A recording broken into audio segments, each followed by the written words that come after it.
Welcome to the Root of All Broth, the show where we talk about the inspirations behind the foods that we cook. Today's inspiration, well, winter. Because we're having a snow now. Okay, we're back in my warm kitchen. Of course, I'm Kathleen Hill, and today we are inspired by the cold weather and winter, and of course the snow. I had dreamed up a whole other recipe for this week, and then I heard the snow was coming, and it came to me, a wonderful chowder. It was my recipe. I'm so excited to share it with you, so let's get cooking. So we start this recipe the way we start a lot of our recipes. If you haven't checked out our chicken and dumplings recipe or our vegetable soup recipe, we start with stock. So this is gonna be a chicken stock. I already have one chicken bouillon in the pan. It can be a small chicken bouillon or half a large chicken bouillon. Then I have 2 skin on, bone in chicken thighs I'm gonna put in there. And then I'm gonna use 1 stalk of celery, and we're just gonna cut it up in maybe fourths. Here, of course, we've cleaned that. We'll put that in the pan. And then I've got 1 small, if you see how small this onion, this yellow onion is, it's very small. So if you have a large or a medium onion, use half, or if it's this small, just quarter a small one and put it in the pan for the stock. And we're going to have this on the back of the stove for about 2.5 hours, just slowly simmering. I'm gonna bring this to a boil, and then I'm gonna cut it down low, and then we will have our stock ready. I will check it. I'm gonna cover it and check it and make sure that the water hasn't cooked down. I will add a little bit more water to it just to cover the chicken again if it's cooked down. So we get a really nice, rich, thick broth that's full of flavor, full of that celery and onion and chicken flavor, so we can have a great base for our soup. Okay, so I have my stock on the back of the stove. You can see I've covered the chicken and the vegetables with water. It is on high right now, and I'll bring that to a boil. Then I'll cut it down to low and let it simmer for about 2 hours. Again, I will cover this and check it and I'll add more water if needed. And this is going to be the base for our chowder.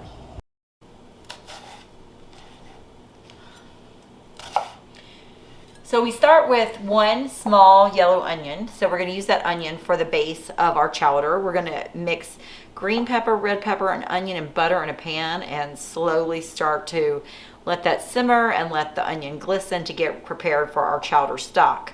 So I'm going to go ahead and cut this onion, and then of course the red and the green pepper. So let me finish this up and I'll show you the next step. Okay, I finished chopping my onion. You can see the size here. This will be the base of our chowder. Now let me get started on the peppers. Like I said, we have a red and a green pepper. So I've got my green pepper here. I'm just going to cut off the crown of the pepper and run my knife along the inside to cut out the middle. It's very easy. Cut down the side.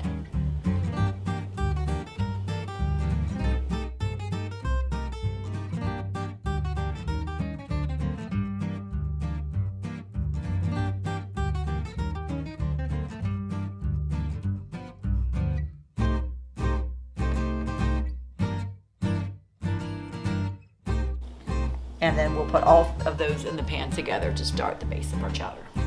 Okay, after we add our onions and peppers, we're also going to need 1 large clove of garlic. So I'm going to go ahead and prepare that now. And I'm going to prepare my potatoes. So you can have all of your items prepared in advance, and then you'll be ready to go once the peppers are done cooking, because it's going to happen pretty fast and you don't want to have to figure out your next steps in real time. So we're just going to chop this, mince this up, and have this ready to go. When I first started this recipe and I started developing it, I had red potatoes this size, and then when Instacart delivered red potatoes this size, so you can use 4 large red potatoes chopped, or as many large you have, or you can use multiple small potatoes. You can look, so approximately I would say here are my 2, and I would say about 3 of the small would equal 1 of these. So you'd want to have about 6 small and 2 large, or 12 small. So for a large red potato, you just want to cut it, and we want to do pretty big chunks. You can leave the skin on again. You can just cut it in half, and then you can just cut it down into strips and then cube it. You don't want to make it too small because you want the pieces to be large enough to where they're just not go to mush in the pan. So this is a good cube here. So this size. For the small potatoes, really you can only about quarter these babies. So just half them, and then half them again, and that'll be a great size there. So that's what you need. So like I said, 12 small, 4 large, whatever you've got, whatever you can get at your local store. But again, red potatoes are so great to work with. They're so easy, and they taste great in chowder. So my husband and I were debating, you know, is this a chowder? Is this gumbo? You know, he's from Louisiana. But I looked up and the definition of chowder has potatoes and corn, and this recipe has potatoes and corn, so I'm calling it a chowder. You can come at me in the comments if you don't think it's a chowder. I'm only calling it a chowder because I feel like we need to categorize it. But it's very similar to a gumbo too, but I'm not using any kind of roux as a base, so I would say it's a chowder. Okay, to my Dutch oven here, I've added 3 tablespoons of butter, both the red and green pepper and the onion, and we're going to cook that just till the onions are translucent. We don't want to brown these, just going to make them nice and tender.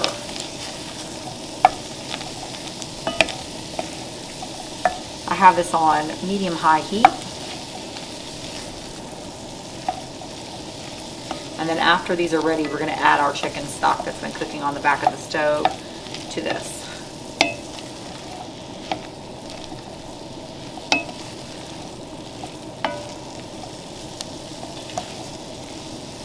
Let's do a quick weather check.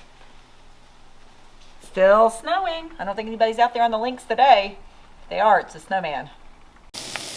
Okay, our onions are translucent. We're going to go ahead and add our garlic, our large garlic clove that we chopped. Make sure it's all in there, and it's really going to make your kitchen smell just wonderful.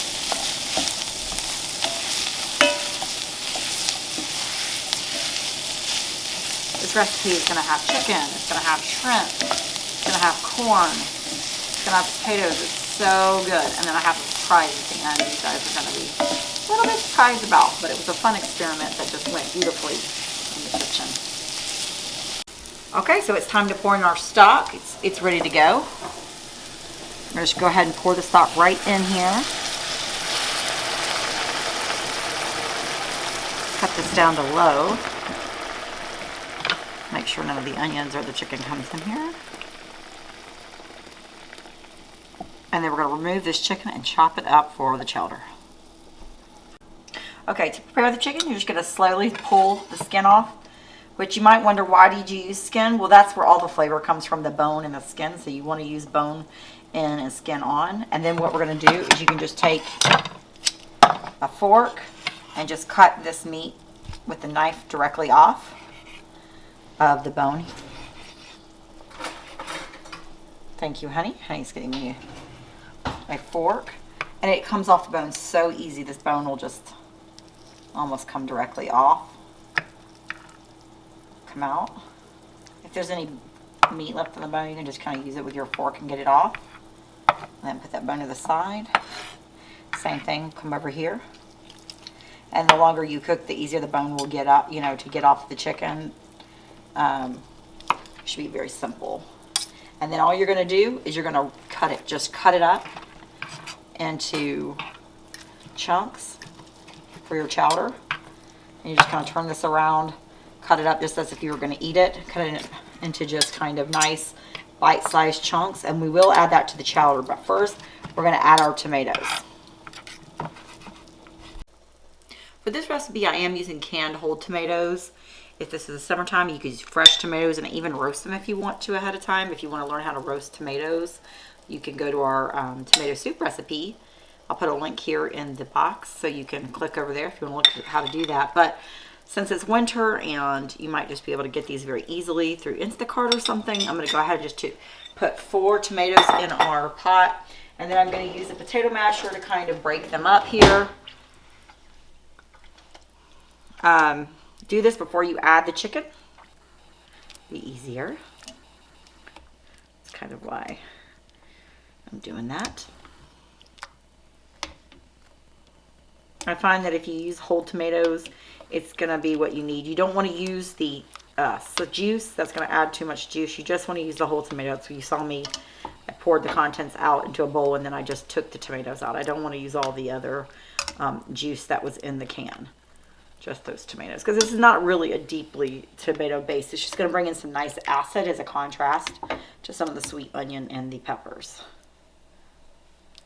Okay. You can continue to kind of crush the tomatoes as you go. But I think we're good right now.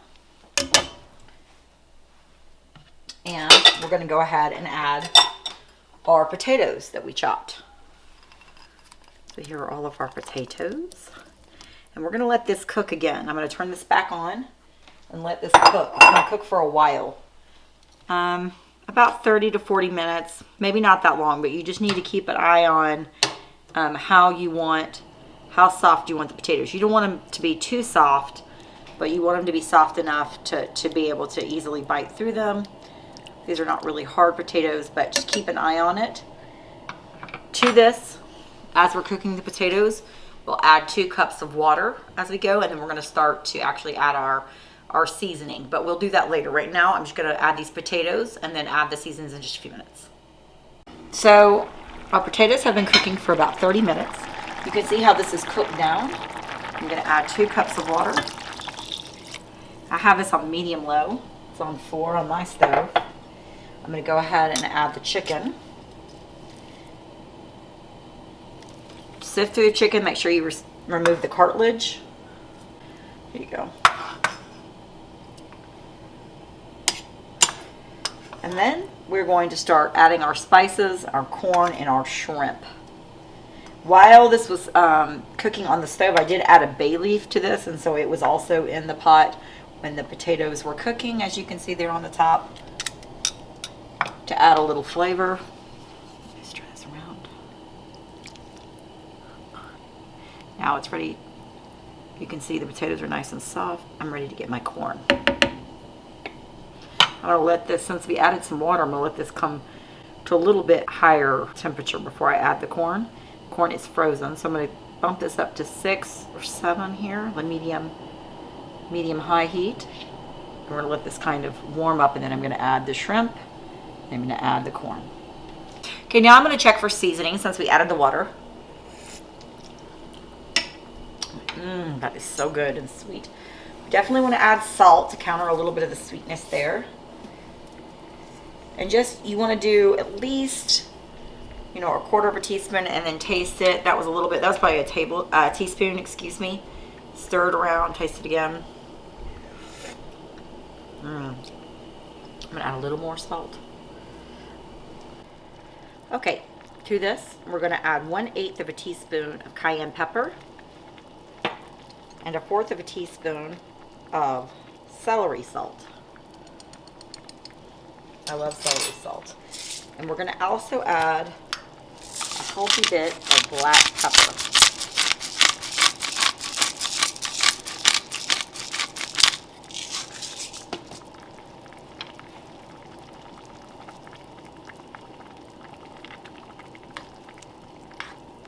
Okay, so now it is time for the corn. I have frozen golden corn.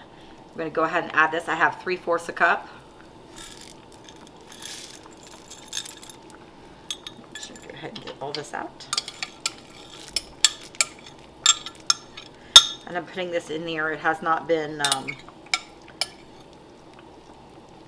thawing. It's just corn. It's cold. You can see this is bubbling on medium-high. That will cook very, very quickly, so you don't have to worry about that at all. So because of the quarantine, we've been using Instacart a lot lately, so I asked for fresh shrimp. They didn't have fresh shrimp as an option, so they brought me frozen Argentinian shrimp. They're nice and large, as you can see. I cooked with it yesterday. It is perfect for this recipe. You go ahead and just let that defrost for just a little bit, maybe 5 to 7 minutes. We'll run some cold water over it, or a little bit longer, and then you peel them, and you can see they have already deveined them, which makes it super nice. If you want to use fresh shrimp, you can do that as well, but I'm going to add about 10 of those to our boiling liquid here. And you're only going to cook these for about 5 minutes. You don't want to overcook them. You're going to make sure all your shell is removed, obviously. Overcooking the shrimp is a bad idea. Cook that. I like the size of these. They do cook down to a nice size.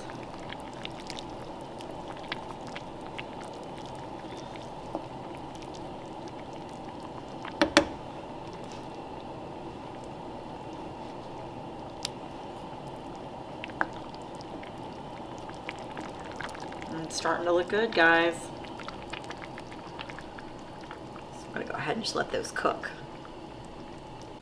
Okay, our chowder is done. Now is the moment of magic.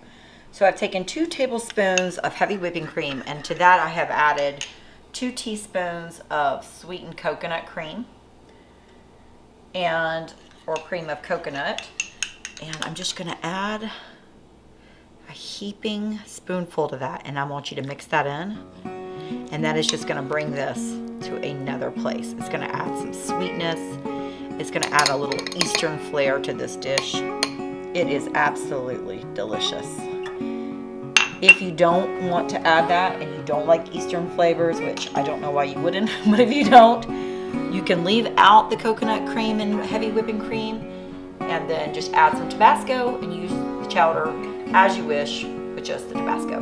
But I highly recommend you adding the cream of coconut and the heavy whipping cream. So here it is, our shrimp and corn chowder from our house to your house. Stay warm. And if you haven't visited our Instagram yet, we've got lots of stuff going on over there at our Instagram. Check it out. We've got recipes, we've got pictures. All through the month of December we had special drinks. So please check us out on Instagram. And if you haven't subscribed, hit that subscribe button and ring the bell for notifications.